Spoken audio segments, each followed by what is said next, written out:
The first thing I would like to talk to you about is, of course, as we were saying last time, your relationship with your father. And then the main lesson you have learned from him, what you can share with us about the lessons, because I was so much impressed by the way he was approaching our community here, the way he was, his humbleness and his openness. And then he was very gentle and nice to all the community. And I was so much impressed by that. That's lovely. That's a lot easier for me to talk about what he was as a father, even though what he was as a father was permeated by what he was as a thinker, right? I don't think a thinker can be a father without passing his thoughts to his children. So I grew up with my parents. I was raised by my father and mother together in Paris, in the famous apartment in Boulevard Garibaldi in Paris. And a lot of things, I think I was witness to pretty much everything that he created, thought about. Of course, as a child, I didn't really realize the significance of it. I did get the atmosphere, and the people who were visiting, important people kept coming to the house, to the apartment, but I didn't realize I was a child. And then also what was interesting, and that was a life lesson for me, one of the life lessons, it was also people from the street, because we lived right across from the elevated subway. My father loved trains. He loved trains. And then we had the opportunity to get this apartment, which was facing the elevated subways. For my father, it was heaven. And so and we were on the fourth floor, which means we were at the same level as the elevated subway. And so people would pass by in the subway and see our windows. And Papa had, of course, decorated our windows in the Friedman way. And people would literally come down the subway, I promise. And we had people come to the apartment to see it, and they had seen it from the subway. And that was when I was little, so there was not all those security doors and codes that are now everywhere. And so people could simply come up to the building, open the, go into the hallway, figure out that it was the fourth floor. They would come, they would ring the door, and they would show up. And you mean foreigners, strangers? People we didn't know, people who had taken the subway. And usually it was young people, and usually it was artistic types, but it was students, and it was just like Papa said, everyday man, right? Not average man, everyday man, and men and women, and would show up at the door, and they would say, I saw the windows from the subway. Would it be okay if I looked in? And my dad would say, yes, of course. And he would give them a tour of the apartment. And it happened all the time, as long as the door was not a security door. Then, of course, it stopped when things. But that was the philosophy that I learned from my father. He always said, Le Corbusier saw him in 1949 during his first trip to Europe. My father was in Israel, and as you know, after World War II, he became a refugee and went to Israel, because where does a Jew go in those days? And so he went to what was then Palestine. And he always said that in 1949, he visited the first time Western Europe, France. And he wrote to Le Corbusier to ask for an appointment. He was an unknown, recently graduated Israeli architect. He was no one.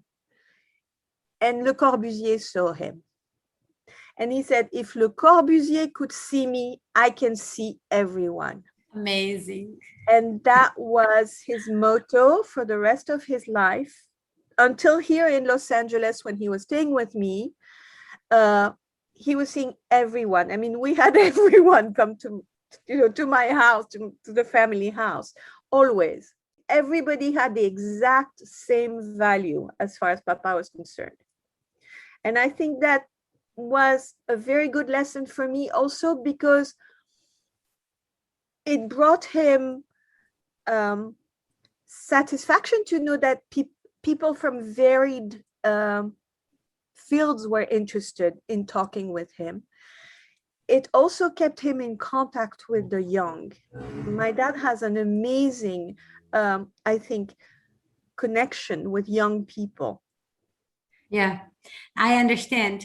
As I was saying last time, I was so much impressed by the fact that when I went to see his exhibition at Maxi, then he was already in his mid-90s. Yes. And I remember watching these videos where he was talking and his eyes were so alive and full of energy.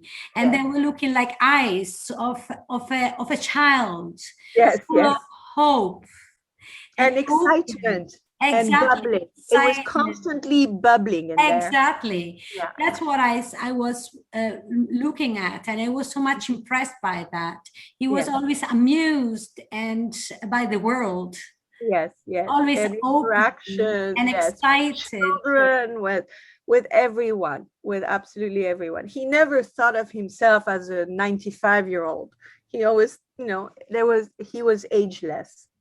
Yeah, it was totally ageless. Yes, he was. Yeah, but sometimes I was thinking, how can a man like this protect himself from such a violent and brutal world? He was always very frail looking. Frail looking. He was really tough. I have to tell you, he was really so that's good to hear. We never really talked about the fact that he's tough, because it was a given at home that he was tough. I knew he was tough. But if I think about it, I think he was literally vaccinated against the world. He went through the Nazi era from the age of 10 years old. He was born in 1923.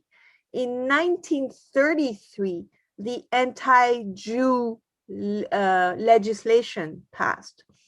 So from 1933, literally, until, I will go past the end of the war, but at least until 1949, because he was also in the Israeli Independence War.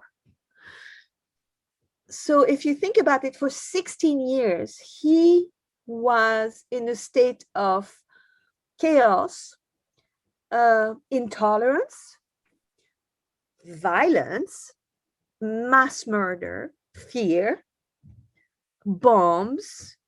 He was arrested by the Gestapo. He was held by the Gestapo for 2 months. I think after you've gone through this, you're vaccinated. Yeah, I can imagine. And you become what he became is, I don't want to call him a prophet, but I want to call somebody visionary and looking towards the future, which is what he did. Yeah, yes. I understand. So what is the main lesson you got from him? The main lesson I got 3 main lessons. The number one, I mean, it's not in order of importance, is the way I think about it. Yesterday was Earth Day. Yeah. And I was thinking about, I think I posted on Instagram a text, pictures of what my father he had started thinking about climate change in 1973. When there was the oil crisis. It started making him think about what was coming up. He wrote his book, Energy Alternatives. He wrote about thinking about climate change. And that was at the end of the 70s. So what I learned was perseverance and not giving up. When you have an idea that you think is the right thing to do. He was 50 years early. Yeah, I know. Yeah, even when I read the books, of course. And he realized it, which I think is amazing. He realized it.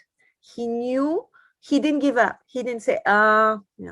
He predicted, I mean, he also did the continent, métropole Europe. I don't know if you're familiar with this. The concept that with rapid public transport, each city is going to become a suburb of another city. Mm-hmm. Brussels is going to become a suburb of Paris. London is going to become a suburb of Paris. Every city is going to be related, and people are going to commute between cities for work, like a subway system. People just were making so much fun of him. He was exactly right. We're now in Paris, 2.5 hours from London. You can literally go work in London. He also, so, I mean, and this was again in the 70s and 80s, and people, so that's what I learned. I learned that when you have an idea and you really think it's a good one, even if people ridicule you, even if people make fun of you, you just stay straight on your path. So that was one thing. I made notes about what I learned from my father, so I would remember. So the perseverance. The other thing I think we talked about was the idea that catastrophes lead to an improvement. That my dad was very interested in physics. I think you may have read his book, The Erratic Universe. Mm. He was really interested in he loved physics. And so his idea that chaos and catastrophe leads to improvement. And it's like a physics thing. There's this law of disorder, or, it's almost Shakespearean. Chaos leads to catharsis. And I learned that from him from a practical point of view. Again, the man went through World War II as a Jew. The Gestapo arrestation, he barely escaped. He survived by some incredible miracle. He lived as a refugee. He had untold amount of catastrophes, and yet he not only survived, but learned from the catastrophes. So that's the second thing I learned. I learned that catastrophes can be a lesson for us all, and usually are. And what is my last? Oh yeah, and the last very important thing that I learned from my dad, again, no order of importance, things that I thought about. Some people know my dad as an architect. Some people know my dad as a sociologist. Some people know my dad as a filmmaker. And it's interesting that if you tell somebody, oh yeah, my dad was not only an architect, he made a movie, he invented a new animation technique, and he won the Golden Lion in Venice in 1962 at the Biennale. And people go, oh, really? And that's something that my father taught me, that you don't have to be only one thing. And actually that you should be many things. And it's not because you're an architect that you cannot make movies, or it's not because you make movies that you cannot be interested in sociology or architecture. My father was really a Renaissance man, the quintessential Renaissance man, that he could be interested. And the thing that he taught me which is related to that, is curiosity. He said the most important thing is to be curious. So curiosity and exploration, and that's ultimately, I think, his architecture philosophy, because it's about process. It's not about the result, right? It's not about building. Yeah. It's about inventing, imagining, improvising. And he always said, what? It doesn't work. You try again. Yes, I know, but we live. No, it's not the end of the world. Yeah. And that is something important, I think. Yeah, but we live in such a world that is going towards a totally different direction. Absolutely, absolutely. And where you always have to be performative. Yes. Always be better. Always be better. Yeah. And always be it's the top. Always, but it's because it's end focused, whereas my father was process focused. I think there's three things that I observed at home. He knew he was right. The second thing is, I think the role of my mother is never discussed. My mother was an amazing source of support and mental strength. She, whenever he kind of started doubting, she would just tell him, she would just encourage him. He always said, my father has always said that without my mother, he would not have been who he is. Incredible work ethic. My father had the most amazing work ethic. He just worked and worked. But he was bubbling with ideas. He was always writing and drawing constantly, all the time.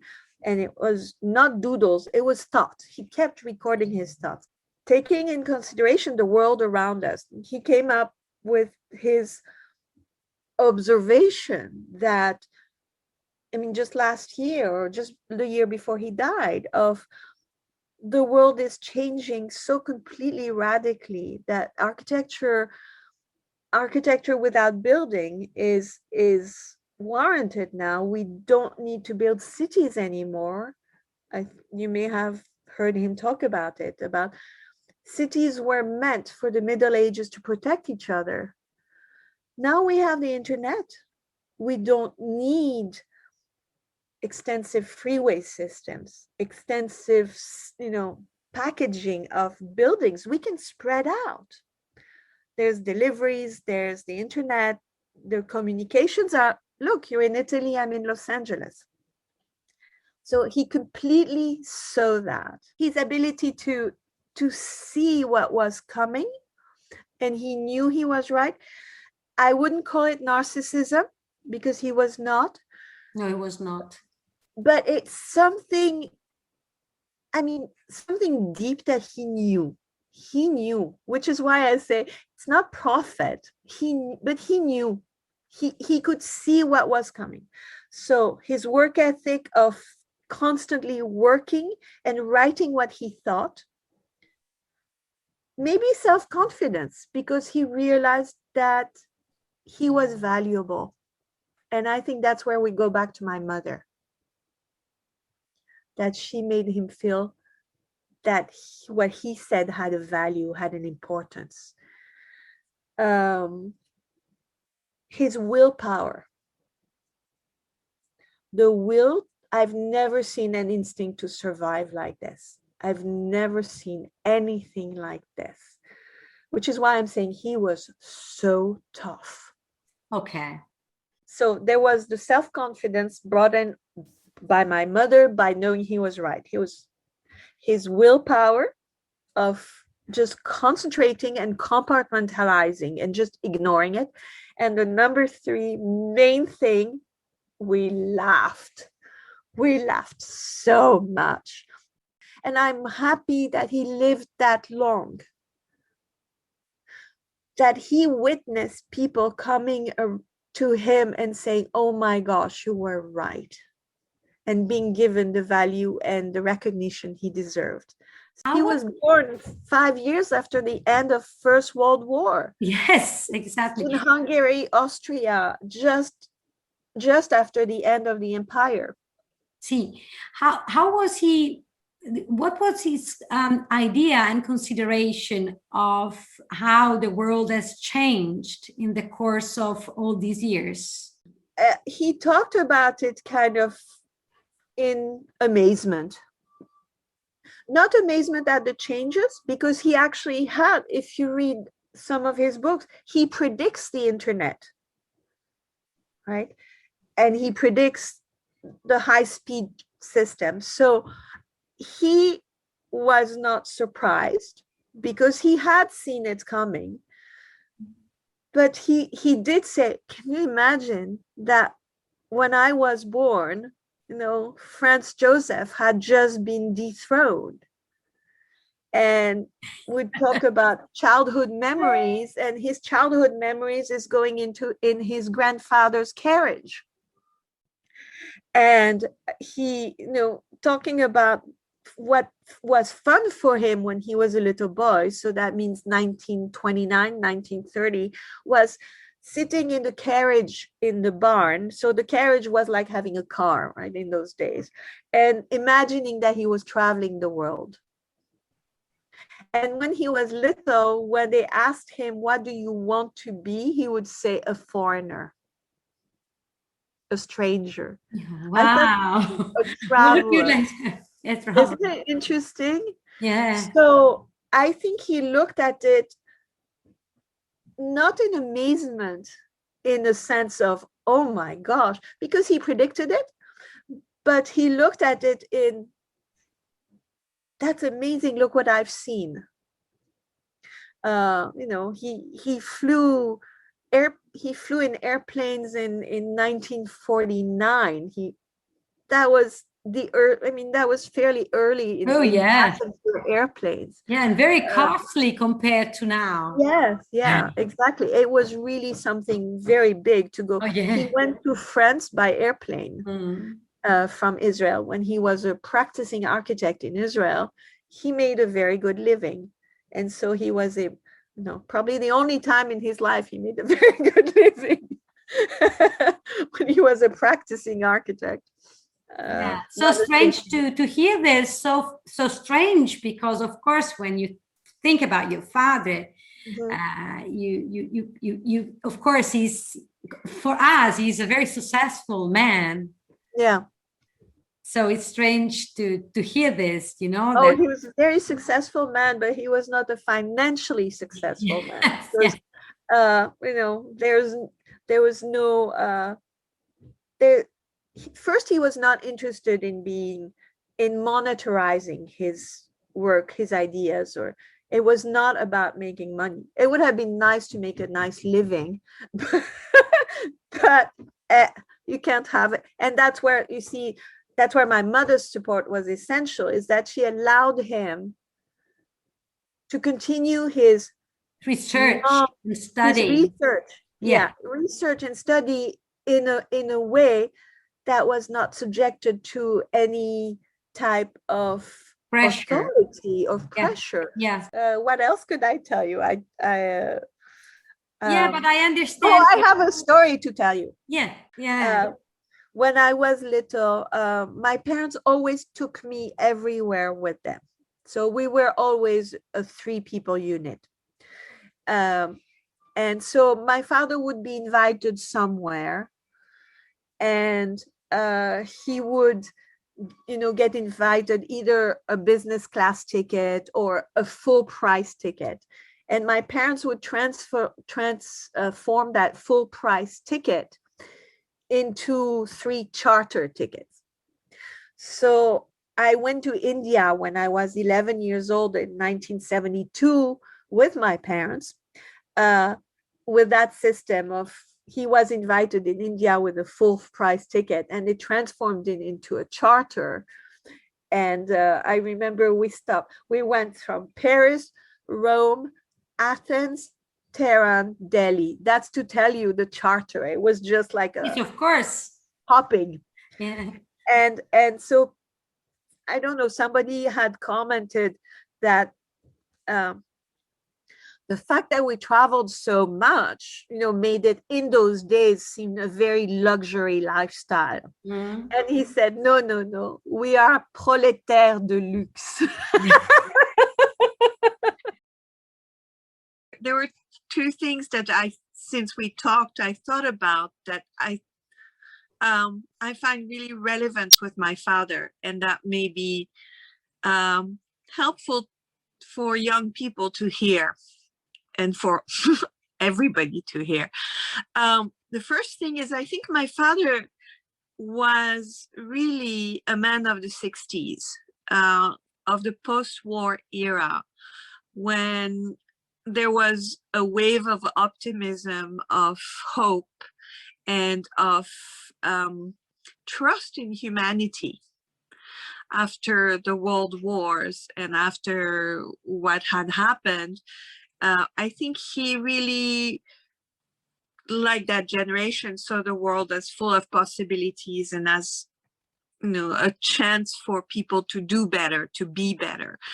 What I think is interesting with my father is he stayed a man of the 60s, not in a hippie way at all, but in his optimism and his hope and his positive outlook on the world. Even though he announced climate change. I mean, he didn't announce it, but he saw it coming. He saw refugee crisis coming. He saw those things happening, but he didn't see it in a negative way. He saw it as something that humanity could solve. And if it had solutions, and that's what he spent his life on, is finding solutions for those crises that he foresaw. So I think that's one thing that's really important with him, is his continued optimism, continued search for solution with the belief that solutions could be found and could be applied, rather than either a bitter or angry or lost illusion type of attitude. He never lost his illusion, if you want. Yeah. It was not an illusion. And the second thing that I think I find really interesting about my father is that he, even though the causes that he championed, such as freedom of choice in architecture, individuality, the need to endeavor to change social structures, to allow more, how shall I say, more freedom to all. Mm-hmm.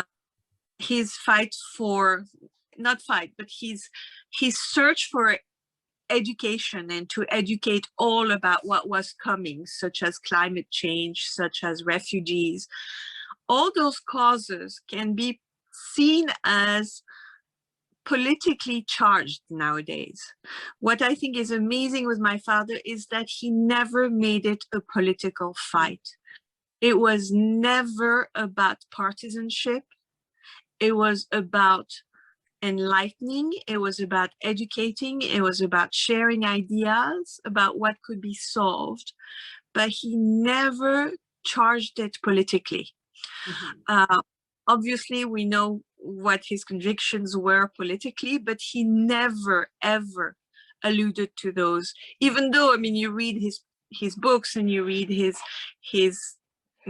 theories and his views, what his political views are, but he never, ever made it political. And I think that's admirable, especially now when everything is so completely politically charged. I mean, it's either right or wrong, left or right. There's no simple humanity like he had.